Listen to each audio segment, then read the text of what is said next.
Hello বন্ধুরা, Shrabani হাসডা daily ব্লগে তোমাদেরকে স্বাগত। তোমরা নিশ্চয়ই ভালো আছো, সুস্থ আছো, আমিও ভালো আছি। আমি এখন আছি আমার শ্বশুরবাড়িতে। তো এটা আমার শ্বশুরবাড়ি, এটা হচ্ছে মাটির দোতলা। তো কেউ বুঝতে পারবে এটা মাটির দোতলা।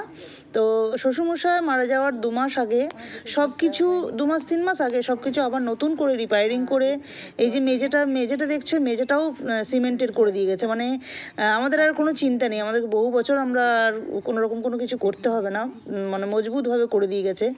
তো তাহলে দেখতে থাকো। আর দেখো বারান্দাটা থেকে এদিকে দাঁড়ালে একবারে এ প্রান্ত থেকে ও প্রান্ত, মানে দেখাই যাচ্ছে না ঠিক মতো, এত বড় ঘর।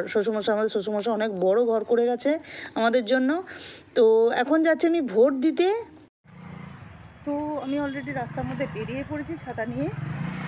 তো ওখানে গিয়ে আশা করি ভোট কেন্দ্রে গিয়ে ইয়ে করা যাবে না, ক্যামেরা করা যাবে না, আমাকে বারণ করলো। তাই আমি এখানে অবধি ইয়ে করে নিই, ক্যামেরাটা করে নিয়ে ওখানে গিয়ে রেখে দেবো, কি আর করা যাবে। তো হ্যাঁ, শ্বশুরবাড়িতে অলরেডি চলে এসেছি, এসে কালকে তো চলে দেখেছি, এসে আমি ঘরে ঢুকে গেছি, গোপালদেরকে রেখে দিয়েছি। এখন সকাল থেকে উঠে কিছু করে সেরকম কিছু করিনি। তো সঙ্গে থাকো, দেখতে থাকো।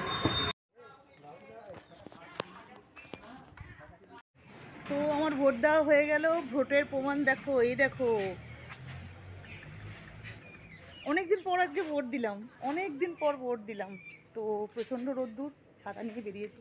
ভোট দেওয়া হয়ে গেল, এরপর আমি ফিরে যাচ্ছি আমার বাড়িতে। তো আমার বাড়ি মানে হচ্ছে আমার রুমেই থাকে এখন আপাতত। তো ফিরে যাচ্ছি আমি ওখানে। তো এবার খাওয়া দাওয়ার ব্যবস্থা করতে হবে, দেখি কী করা যায়। তো ওখানে যেহেতু ফোন অ্যালাউ নেই, তো তবুও খুব ভালো দেখলাম, ওরা ভালোভাবেই ব্যবহার করছে।